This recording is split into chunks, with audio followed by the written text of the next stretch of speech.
Peter, the bottom line is that, I said to the guys as well, if ever I cannot learn from somebody something, I take my wings, I hang them up, go sit at the stoop and have a beer and look at the sunset. Because even the young people as well, they got something that they can give to you as a guy with 22,000 hours. They have.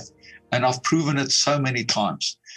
And it's just the bottom line is that it's a learning curve that you're going to have the rest of your life. Doesn't matter what you fly and how you fly and how long you've been flying. Hello, Riaan. How does that sound? That sounds better. Oh, it's so lovely to meet you here on Zoom. Yeah, likewise. I was quite surprised to get a request from your side there, to be quite honest. Yeah, no, I'm so interested in all I'm discovering all the different forms of art. I've started with a more how can I say, the things that we assume or just accept as a form of art, and that's music and then I discovered, but cooking and baking and flying and all sorts of things in this world. Oh, there's a lot of things. I went to the profile in your profile, and I'm actually quite chuffed with the people that you spoke to as well. Quite interesting over there as well. Yeah, no, it's for me, it's all these discoveries that I make, and I think we've maybe realized also over the lockdown period how interlinked we all are. Yeah. And I mean, you guys, you pilots as well. It's I just discovered you flying all the artists over the world. No, I would imagine that the lockdown actually hit the aviation industry very, very hard worldwide, to be quite honest. And I've got friends all over. And unfortunately, some of them actually had to leave aviation in total. And quite competent people as well. But unfortunately, at the time that it did happen, it basically meant that we didn't know how long it was going on. And then obviously, so companies was also getting to a point where they said to the guys, okay, listen, you can take unpaid leave or whatever the situation might be. And then as the COVID went past, slowly some of them were called back, but some of them also opted to take other careers and said, well, we call it the end of the day for aviation. Not that they want to, but they are forced to do that. Yeah. But this is very interesting for me because I think your careers are also something that you almost, if I can explain it like this, if you talk to a musician or a ballet dancer, they usually say, oh, at the age of 5, I discovered that I wanted to dance or something. And pilots seem to have that same sort of path, that from a young age, they are very intrigued or they have this passion for aviation, and then that goes into a career. Yeah, what we found as well, because I've been nearly 25 years in the airline industry, and also involved with the South African Air Force in October, it will be 40 years. But we also found that the people that actually get somewhere in aviation are people that has got a passion for the flying aspect, for aviation. And we also saw that on the young chaps coming through the system as well, is that if they do not have that passion, if they do not have that discipline to get somewhere in aviation, and I mean, it's not always about the money issue, but it's also that extra step that you go towards the passion that you have for aviation, then it becomes a problem if they do not have that. Purely for the reason is that they are willing to give that extra couple of steps forward, where the normal guy just sees as aviation or a pilot being a fancy glamorous job or whatever the situation might be. And that shows, unfortunately, even on the interviews as well. That we have with the young guys coming into the airline and stuff like that. So you tend to pick that up very clearly, because all we on the interview, for argument's sake, we're trying to find out, he wants to be a pilot. Does he know his environment? Does he know in what environment is he operating at? What is his passion towards that environment? So all those kind of things that also adds up to that situation. And sometimes you get nice and clever people, but unfortunately the passion comes short. So that's the unfortunate part of it. So yeah, but yeah. Because it's also a long period of time where you have to build up the hours, and it's not something that you can just I mean, you can learn to fly, but it's not, but by that time where you want to be in your career, it takes very long hours and a lot of years before you reach that. Oh yes, Petra, what normally happens is that in aviation, a guy's going to have at least about 200 hours to be able to have a commercial pilot license to be employable. But the problem is that when he comes there, he's in a catch-22 situation, because now he's got the 200 hours, he's got his commercial pilot license, you can employ him as a pilot, but the problem is he hasn't got experience. You can't employ him. So if you can't employ him, how is he going to get experience? So now these guys tend to go on to the instruction phase of things, and they go get the instructor's rating. They go to a flight school and they get instruction, which is also good, but it's low experienced pilots that actually starts giving instruction. Mm-hmm. That's the bad part of it as well. Some of them are actually very good in it, even with low time as well. But then they tend to build hours that way around. And normally when they get to 1,000, 1,500 hours, so then they become employable by the companies as well. And how they pick up experiences also, they tend to go on contract as soon as they got their commercial pilot license, and then it's not the best conditions that they're flying in, but they are operating on an aircraft, which is nice to build that kind of experience to get into the airline, because that 910 times is the ultimate goal that these young pilots have, is to end up in aviation, flying a bigger airplanes. But it's also a very expensive thing to do, or the training is very expensive, isn't it? Yeah, so my advice normally to people that comes out of school and they want to go flying, it's an enormous lot of money. You're quite rightfully so, even more so nowadays with the fuel, that expensive fuels and stuff like that. So an aeroplane that cost me in 1977, 18 Rand an hour equivalent. I don't know what it's going to be in euros there, but now it's about 2,500 to 3,500 Rand an hour. So it's an enormous jump that you have as well. So my advice normally to these young guys coming out and they want to go aviate is, listen, do yourself a favor, take that money, go study at a university somewhere, go study something that you can fall back onto, because we're also running a risk that we can lose our medical. So by losing our medical, we can lose our license, then we can't operate. And then you spend hundreds of thousands of Rand to get your license. And having done so, now you've got nothing to fall back on. And the fact is, you can always study, get a qualification, and you can always fly afterwards. Nothing stops you from that. But to have it the other way around, that becomes difficult. I mean, you're going to be flying, and eventually you're going to be so busy with the flying and the aviation, wherever you are, that you're not going to be in a position to go to university and pay attention to your studies for that matter. So it makes it difficult.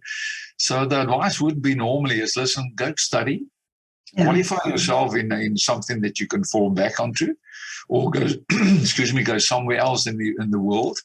And then get into the flying aspect, because I mean, even if you study 7 years, it could take you 2 years, 3 years to actually get your commercial pilot license. Hopefully, you got the money for that, because that's normally the big restriction on any aviation career. So in South Africa, you can't go to a company, say for example South African Airways, and get trained by them. Do you have to be trained before you even arrive there? Yeah, the South African Airways used to have a cadet scheme that they would put a guy through a selection process. And having done so, he qualifies eventually for the cadet scheme, and then they send him to a flight school to get certain level of flying experience. And then he gets drawn into the airline environment, and where he gains more experience. And but that does not exist anymore, because SA is non-existent at the moment. The only one that is existent, SA, is back in version 2 now, but the cadet scheme is not running anymore. So yes, there is options that was there in the past, whereby guys could have got, I can say, subsidized maybe to do certain training and get up to a certain standard. But what happens there is that the guys doing, when they get into that, they normally sign what they call a training bond.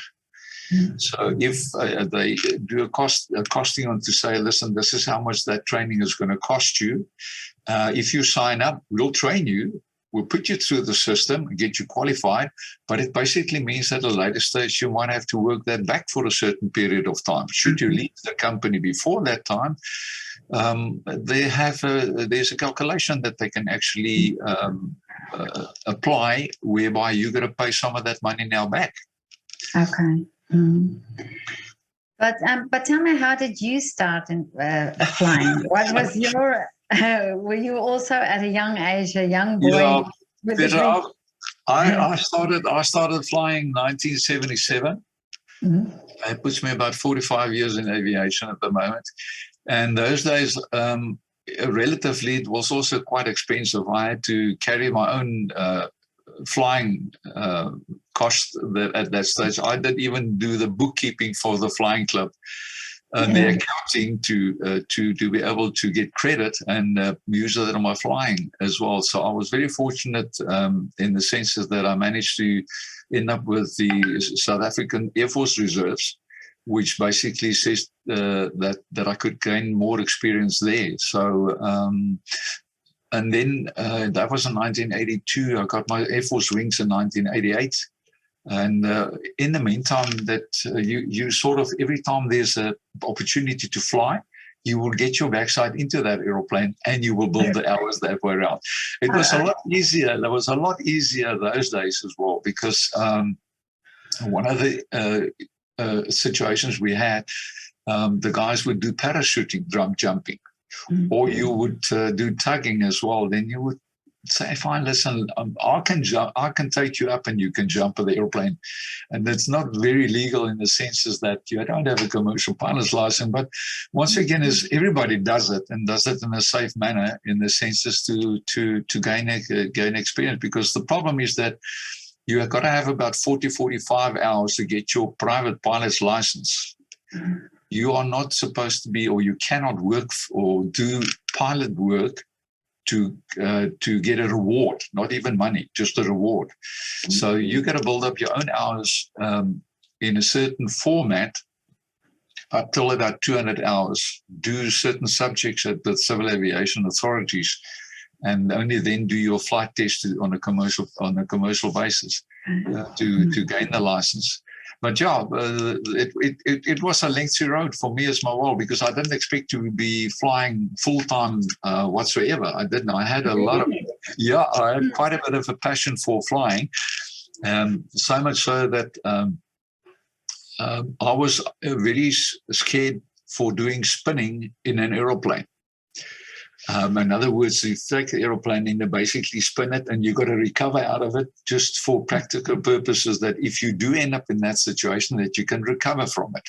Now, I did it perfectly with my instructor, but I was too scared to do it by myself. So I did an aerobatic course, which was about 5 hours, and the weekend that was coming up, they had a bit of a competition going. And my instructor said to me, listen, okay, if you can do certain maneuvers, which includes a spin, I'll rate you. And then if I give you at least about 4 or 5 out of 10, I'll sign you out as an aerobatic pilot, and you can participate in the competition. That was my first solo spin. Wow! So that was also really nicely done. In 1984.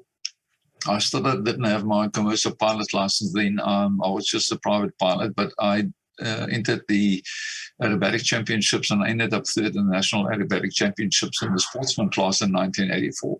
A guy who doesn't want to spin.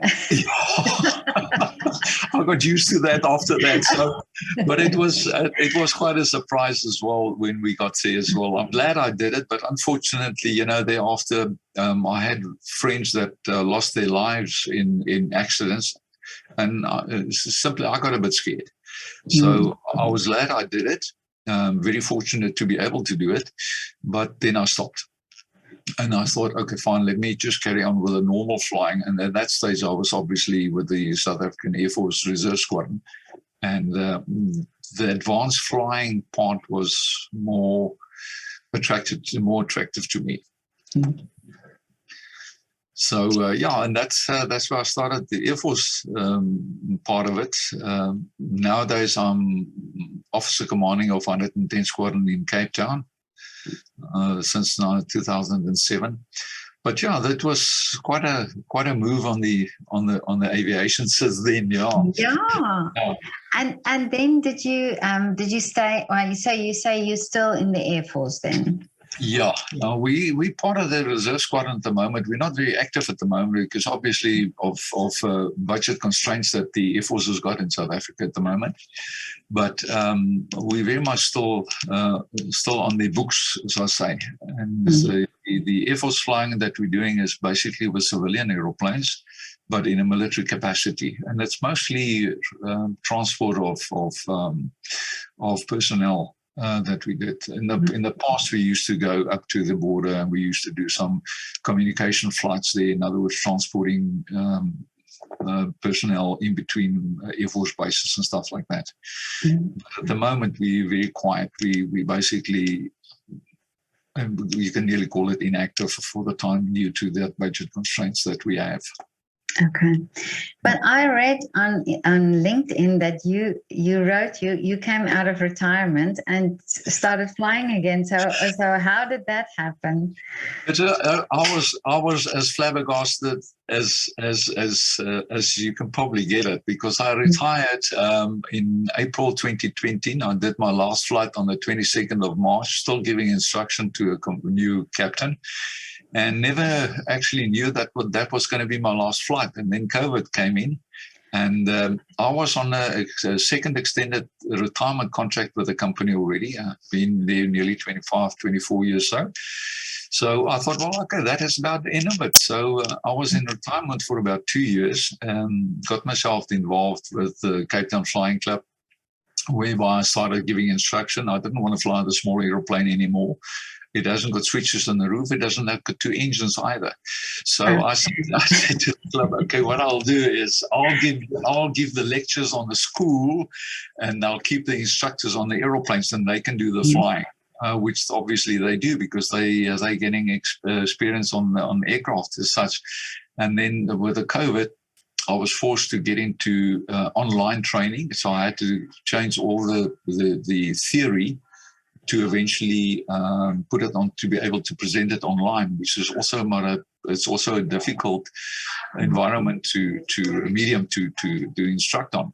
But then it was actually nice. I quite enjoyed the retirement, bit of a laid back life, because we were flying our butts off at the airline, because we were also very much on the limit of we always needed pilots just to get the crew levels correct for the schedules that we're flying.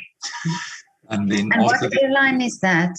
That's Airlink, and it's at the moment is now the biggest airline. I must say with proudness.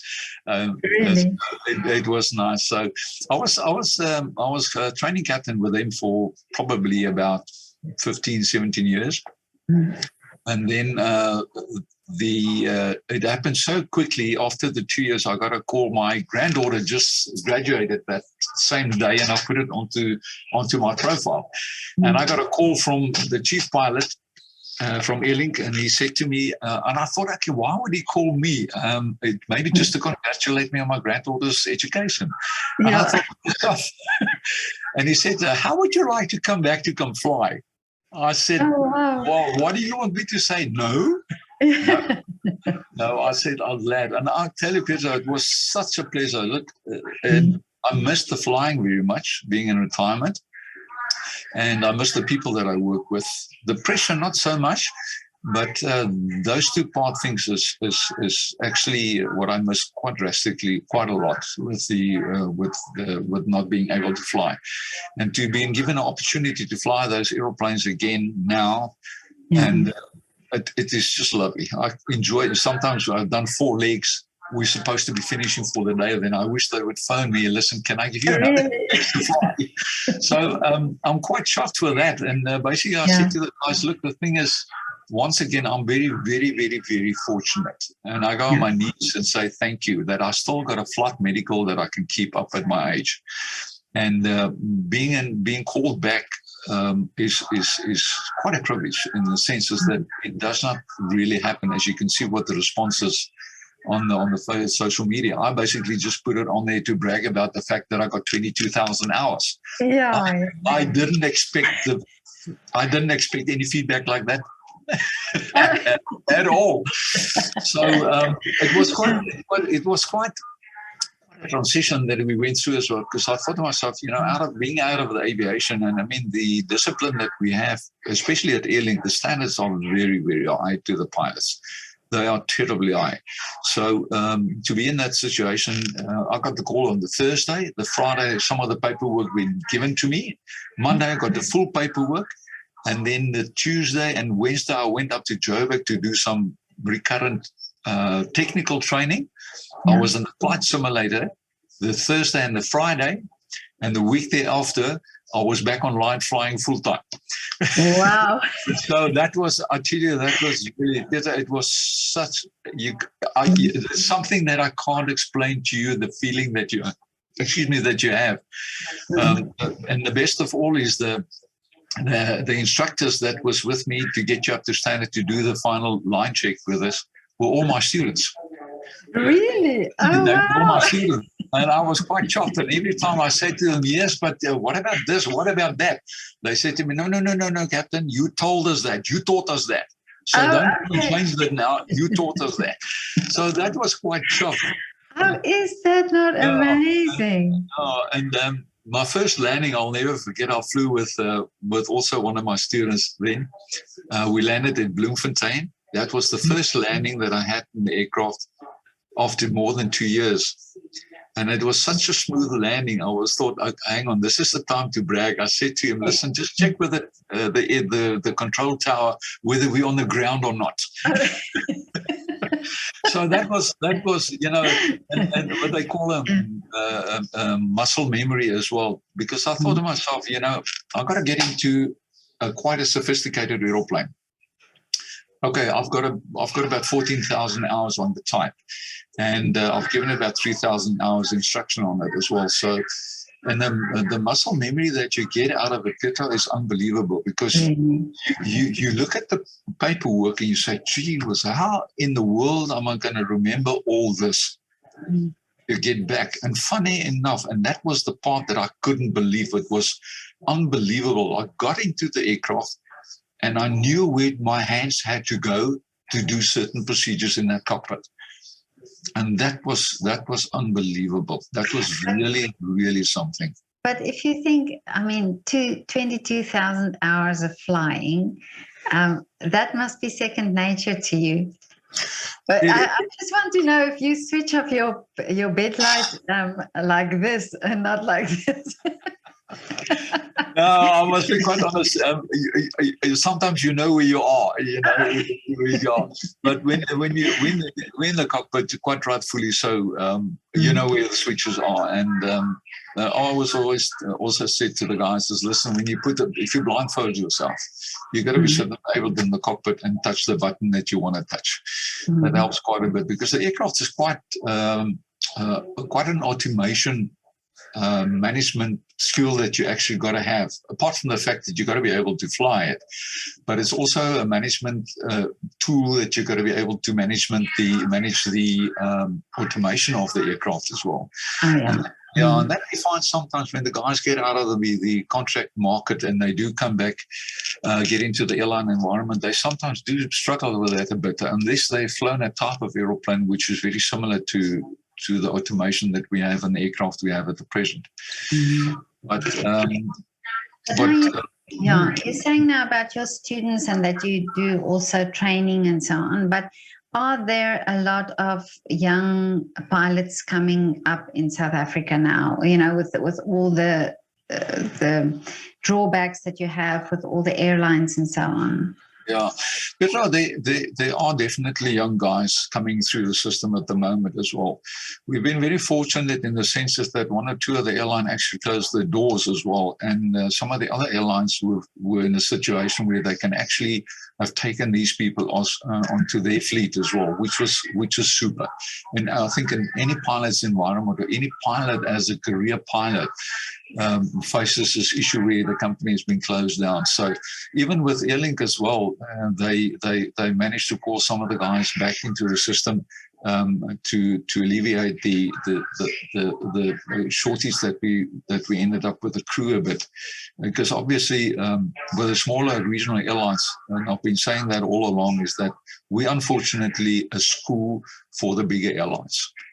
Firstly, because we are a proper airline, we are very high disciplined with our training, and the crew are very high standards that they're operating on as well. So the bigger airlines are very lucky to pull some of our guys. It's not for Airlink very lucky, but they are very lucky because they get a proper trained pilot or crew member that's got high standards. And unfortunately, we have to recruit from the bottom again to get the guys going up and running again. And sometimes what happens is that there's a tendency for your captain's level of experience is starting to go down because the guys are retiring, they're moving on to bigger airlines, the captain side. And then you have the guys coming from the bottom there, either from other airlines or from their own flying experience that they have on contract.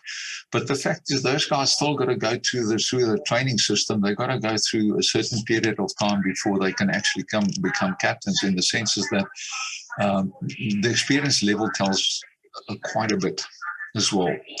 And we've been fortunate to get some of the overflow from Comair, for argument's sake, that also closed doors, unfortunately. So we've had some of those guys that previously was actually in fact with Airlink, and they were called back to Airlink, which was lovely.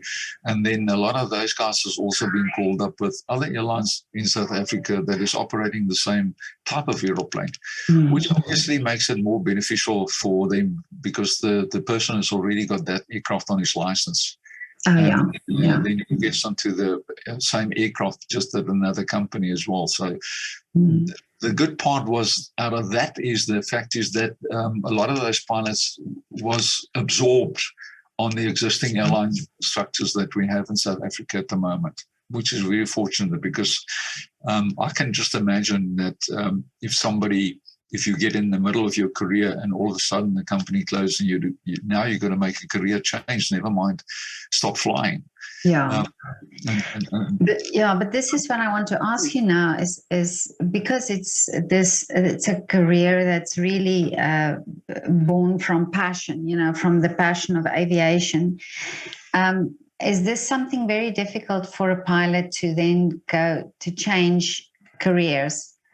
Or is it something that you always have at the back of your mind? It is a mindset. Make no mistake about it. I'll take myself how I felt just to find out that I got to retire, not even stop flying. I can still fly. I still had a license. But to get in the situation where either you lost your medical or you've got to make a career change, it's a bit of a blow for somebody who's got a passion in aviation. Make no mistake about it. And it's quite a mindset, I would think, if I take myself, the mindset that I had to accept the fact is that I have now retired. I'm not going to be flying an airline aircraft ever again. It's quite a mindset that you've got to work through yourself eventually to get to a position and say, listen, okay, fine, I've got to accept that now. I've got to accept that now. And that's why I said to you, when I got the call and said, listen, can you come back? My goodness. that was something out of this world, to be quite honest with you. That was really something. So the mindset with any pilot with a passion of aviation. And once again, it's always that I've had friends that unfortunately lost their medical also. But once again, it's the way you adapt life at that stage where you've got to make certain decisions, especially when you have to when you are forced to do a career change, and then make the best of that. So it's a mindset, I promise you. Yeah, now I can just imagine, and also because of all the years and everything that you have to put in, that you then suddenly have to make this change and this mindset change as well. Yeah. It's a lot of effort, a lot of work that goes into it as well, with regard to that. And now all of a sudden it comes to an abrupt halt. That's not nice. It's not a nice feeling whatsoever. I was actually in a position where that I renewed my license in the beginning of this year. That was a quite costly exercise because I had to do my instrument rating on a flight simulator that I had to rent, and a testing officer to be tested. I still had to do my flight medical. And then I thought to myself, if that becomes that expensive and I don't have a way of utilizing my license to gain income again, then I might as well just let it go. So I thought, well, okay, I'll keep it going for this year and then call it quits. And then this opportunity with Airline came up, which was very fortunate. So, the decision I've made now to make this mindset a lot easier, that once the contract has come to an end, I think I'll probably hang up the wings and say, I've done my part. I've had an opportunity to go back in aviation, especially in the airlines, which is very fortunate. But thereafter, I'll probably hang up the wings and say, okay, fine. This is time now to settle down and put the wings away and get the caravan out. Oh, yeah. But you said previously that you don't feel like flying the small aircraft anymore. Yeah, it's not that it's just as from the start, when you start with the PPL, and every time you do an upgrade to a newer aeroplane or a more sophisticated aeroplane, now to actually go back to that, I don't want to sit there with a piston aeroplane anymore. I just don't feel like it. It's just it's just a personal choice that I have, not a specific reason why I don't want to go there. I always joke the fact is that it doesn't have two engines and switches on the roof. But I think it's just a cover up to say, listen, you can fly it. I'll do your theory for your students. You can fly it. Other than that, not particularly that I still long to go fly them again, because that is actually aviation. That is actually physically fly the aeroplane, because you still got to maneuver the thing with the control columns. You still got to wake up your feet with the rudder pedals, and you still got to maneuver the engine parameters and all that. That's basically still flying that you go to. And with the aircraft nowadays that get so sophisticated, even though being small, the instrumentation that they have is what they call now glass cockpit compared to the analog instrumentation that they have. It is actually very nice. So sometimes I'll probably grab some courage somewhere along the line to go fly them again before I really hang up the wings. But at the moment, I don't have a longing to do that. I'm more, I like the advanced instruction and especially the theory side. And I must actually mention what a learning curve coming from a military background and also in the airline with the discipline, all of a sudden getting back into general aviation. And I could go back and say to the student, listen, do you know why the aeroplane flies? What is it? How does it fly? And then go back to the theory, trying to explain to him how to fly the aeroplane again. It was so nice to actually get back in that mode again. But for the time being is that if I have a chance and I can put my backside into a small aeroplane again, I probably would do that. Okay, yeah. I probably would. But I spoke to Colonel Tony Smith in Pretoria, And he's been flying also, and I think he's almost 80 now, or he's in his 80s now, and he's still flying. So I didn't know that you can fly, but like you said, now that if your medical allows, then you can probably fly. Yeah, if you keep your medical going, then you fly. I think my instructor, I'll call him Umich the Toy. He was actually my saving grace at the time that I did my private pilot license, but he was still 80, and I think he was at 80 already, and still giving instruction. Really. And those days, I must actually tell you, I was flying at the Defence Force Flying Club at those days, and I couldn't land the aeroplane. I just couldn't land it. The instructor that I had just couldn't pull it through. He actually said to me at a later stage, Riaan, I think you better give up. You're not going to be able to fly. Really? And then some, because every time I do a landing, I tend to fly into the ground. I couldn't. And a person that was with me in the Air Force at the time that I was there, he said to me, listen, do yourself a favor, just change the instructor, go to another instructor. So I went to Umich the Toy and I said to him, listen, can I do one circuit with him just to show? And we did the first landing. I also smacked it into the tarmac. And he said to me, Riaan, where are you looking when you're landing? I said to him, just over here, just over the nose. He says to me, no. Look at the whole runway. And that was my problem. So, but can you imagine that you stop flying if somebody says to you, give up, and you think, and it was just something like that you had to hear from somebody else? Peter, that was heartbreaking at the time that it happened. I couldn't get over it. Yeah. And the thing is, with my instruction at the airline as well, is that the motto that I have is, listen, if we struggle with somebody who's getting to a point where he battles a bit with a flight simulator, let's just change instructors and get another instructor, because the point being is that I might be not seeing what the other instructor might be looking at to solve the problem. And for that reason, I'm actually 200% for the fact is that if you have somebody that is struggling with the flying, change the instructors and see what happens. Because that person might not be, they've got quite a passion for flying. But the problem is the ability to do that is also a problem. So you want to actually get those two together, that they have the passion to fly, but you want to get them from another instructor so that they can rectify the ability or the shortcoming to put them into, say, okay, fine, now you can do it. If you do it that way around, do it again. If you do it correctly, you can do it. So that's the kind of thing that you can actually have by changing instructors as well to help somebody in the career with a passion. So yeah, I nearly stopped flying when I had no one allowed to go solo. And now you have 22,000 hours of flying. Yeah, it's incredible.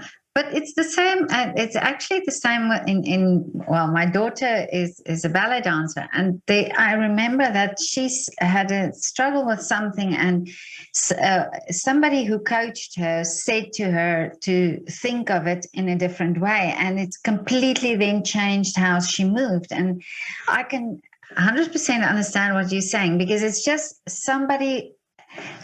people have different ways of explaining or seeing the problem, That is exactly what it is. Because as I said, the second instructor is going to pick up something that you might not have picked up. Because what happens, you do sit with a student for about 4 or 5 sessions, but you do not pick up the problem that he's got. And then somebody just picks it up and it gives him the same situation or help him in the same way, but just from a different angle.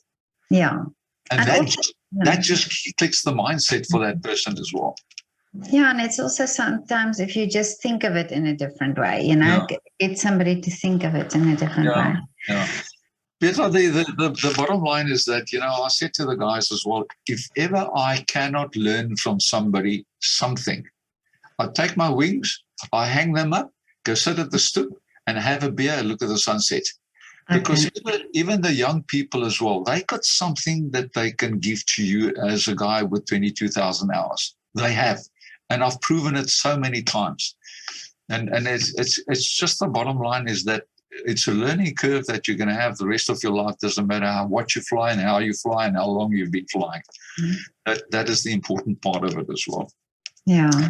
And with the students, we normally, as a captain, we carry 4 bars. Yeah. The co-pilot carries 3 bars. So sometimes what happens, I allow them when I instruct or when government flies, and I say to him, no, that's not the way to do it. Let's do it this way around. Let me show you. Oh, Captain, I didn't know that. I say to him, count the bars. Those 4 bars didn't get there for nothing. So every time I help somebody there, they know already. I say, okay, Captain, I counted the bars already. I counted the bars. But then, it goes vice versa, that hopefully they can walk away with flying with me with something that they can use in their career.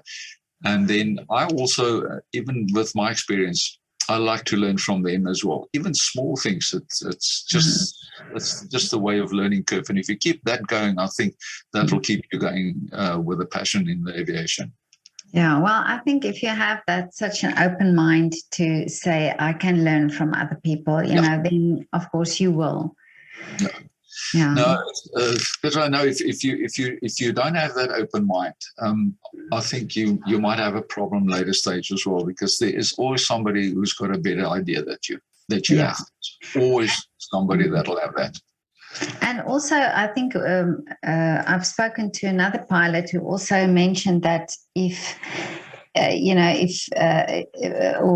about the accidents that happened where a co-pilot didn't have the ability to speak to the captain, or the captain didn't want to see that something was wrong, and a sort of hard-headedness that caused the accidents, or arrogance that caused the accidents. And you see, Peter, what happens is there's sometimes the gradient between the captain and the co-pilot.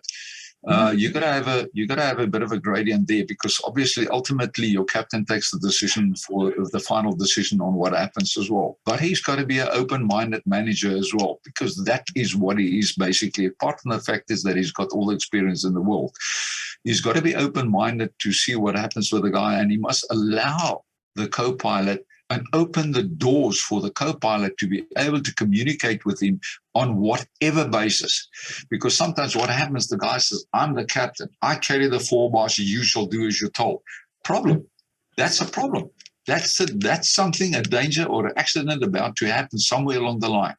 Because now the guy next to you is too scared to open his mouth to do something. And that's why we as crew normally have to do on a regular basis crew management CRM courses as well, just to elaborate on that. And then what we do is we go and investigate some of the accidents that has happened before. Why did it happen? What was the transcript in it? What can we learn from it as well? So the captain has got to be open-minded, but he's got to be a manager in such a way, because that is what he is. He's managing the flight. And he's got to be open-minded to be able to invite his crew in to come forward with your suggestions. Because sometimes what happens is you sit there, we're all human. That's unfortunately how it is. We're all human. And when pressure does come up, you end up with a tunnel vision. And if that happens, that's the wrong side. So you've got to have input from the side and say, listen, Captain, what about this? What about that? And if they don't do that, it's a disaster about to happen. You've got to be open-minded. You've got to allow the guy next to you. It doesn't matter whether you're the captain or whether he's the first officer with 1 stripe. Doesn't matter. He's still a human being. He's also been taught to fly. He's also been taught to fly the aeroplane. So he's also got the systems going there. And they've got to talk to each other with regard to that. Otherwise, it's disaster. And then once again, it's a situation. It's also an attitude problem that I'm the captain. Yeah. Mister, you are only the captain because you've got the experience. But listen, show me the managerial skills that you have. That's what I'm interested in. And that goes with that I got with the open-minded with the when I give instruction in the flight simulator for argument's sake as well, is that I say we're all human. We get ourselves into problems somewhere along the line because of whatever. But I'm not interested in that. I'm interested in if you can recognize the problem and you know how to get out of it. Yeah. For that reason, you need the two crew. And it's like you said, they got to be able to talk to each other with regard to that to solve the problem and get the better option out of whatever situation they have. That's why we got in the cockpit, we got certain procedures that we got to follow to make sure that we cover all aspects of the decision-making model to say, okay, this is what we're going to do and this is how we're going to do it. So, yeah. It does happen, Petra. It has happened. There's so much into flying a plane than just flying a plane. No, there's a lot more involved, especially when you get into the airline environment and where you've got more than one crew to operate with and on a regular basis. That's why the standard operating procedures for the people to follow is so critically important, because if I fly maybe with 20 or 200 other pilots. But the fact is they got to be up to standard with the standard operating procedures, all the calls that's got to be made, certain procedures have got to be followed, certain actions are going to be followed, because that everybody knows what it is. And if they can stick to that, that basically means that everybody is on the same level. And then you can operate the aircrafts very safely as well. But I don't think we as passengers always know what's going on. You know, no, we don't. Let me tell you something else. This is also, we don't always tell the passengers what went wrong. I had a situation the other day. Actually, I lost the quantity of my hydraulic fluid on the one system, and to the passengers, we did a normal flight. We followed the procedures. We landed without any problems whatsoever, and we landed. Engineers came out. They changed the pump. And the aircraft was up and running again. They never knew about it, so we don't tell them, because you get some of the passengers that's also in a position where they are scared with flying, and you don't want to scare them even more with things like that. If it really becomes a issue where it involves the passengers that we got to skid off the runway or anything like that, or where there's fire or whatever, then it's time to involve them. But on nitty-gritty stuff, don't involve them. Really, it's not really necessary. If you have to divert, then you'll have to inform them, because there's a reason why you divert to another airfield.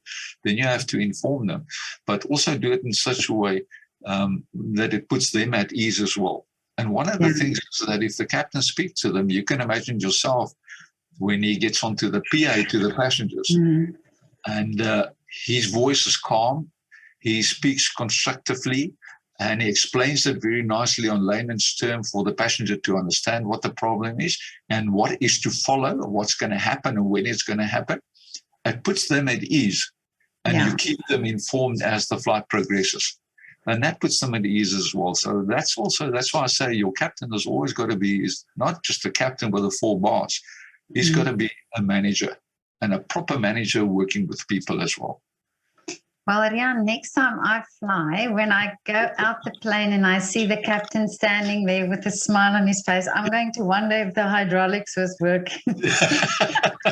I promise you it will. I'm quite honest with you that one thing that is very pleasing is the fact is that the engineering system that we have is very, very competent. And unfortunately, aircraft has got engines, like a car has got an engine. It's mechanical stuff. Something can go wrong, but the good part is that we get trained how to operate it, to how to manage those problems as well. So I can guarantee you 9.9999% that the hydraulics will still be in the airplane by the time you get in there. But this is so wonderful to hear all the inside information from you, But so you're flying now at the moment. You're flying in South Africa. Yeah, do you do long haul flights as well? No, not. The problem is with ICAO, which is the International Civil Aviation Organization, is that they've got a restriction up age over 65. You're not allowed to fly international as a captain. Oh, I see. You Okay. can fly as a co-pilot. So in other words, if they put a captain with me and I fly as co-pilot, then I can fly over the borderlines. But at the moment, I'm just doing domestic flying, and that isn't just only in South Africa. Yeah. Okay. Yeah. But that must be amazing as well. If you think you can be one day in Cape Town and one day in Durban. Yeah, I enjoy every moment. The fact is that aeroplane can take the wheels off Mother Earth and put it in the air and put it down on the other side there. That actually is very. It's just as I can't describe it. It's just excellent. It's just nice to have the opportunity. I would say to them, the age is only a number at the moment as well. But to be able to get my backside back into an airline at this stage is wonderful. It's really wonderful. And where is your favorite airport to land at? Well, all of them, because they all got their challenges. Some of them are narrow runways, some of them are short runways, some of them are big runways and more relaxed runways that you can fly into. But and then obviously you got your instrumentation that you fly with, the instruments that you fly with as well. So I'd say each one has got their challenges as well. So and the procedure that you fly, that you actually do the instrument approach onto them as well. Not a particular favorite that I have somewhere along the line, but it's a challenge wherever it goes to be academically 100% correct and to be able to fly the aircraft exactly the same way. Oh, okay. Yeah.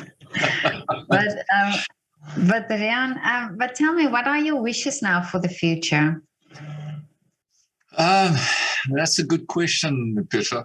I'd like to have the contract goes on as far as I possibly can, keep our medical up. That would be very nice. That's the first choice. And then secondly, I probably would get into a point where I've got to slow down a bit there, in the sense is that my wife and myself would like to take the caravan and go tour the country again. And just have a laid-back life and look at the up in the skies and see wish how I was other there. people fly.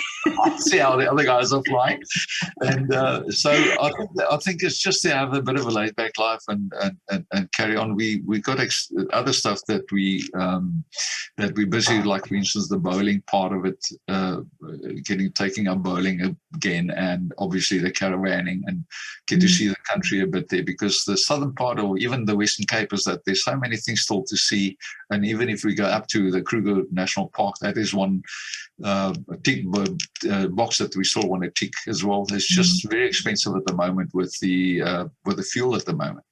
And to pull a caravan up that distance as well, it does make a bit of an expensive hobby. So unfortunately, that's part is still a box to be ticked. But laid back life and get involved with the general aviation.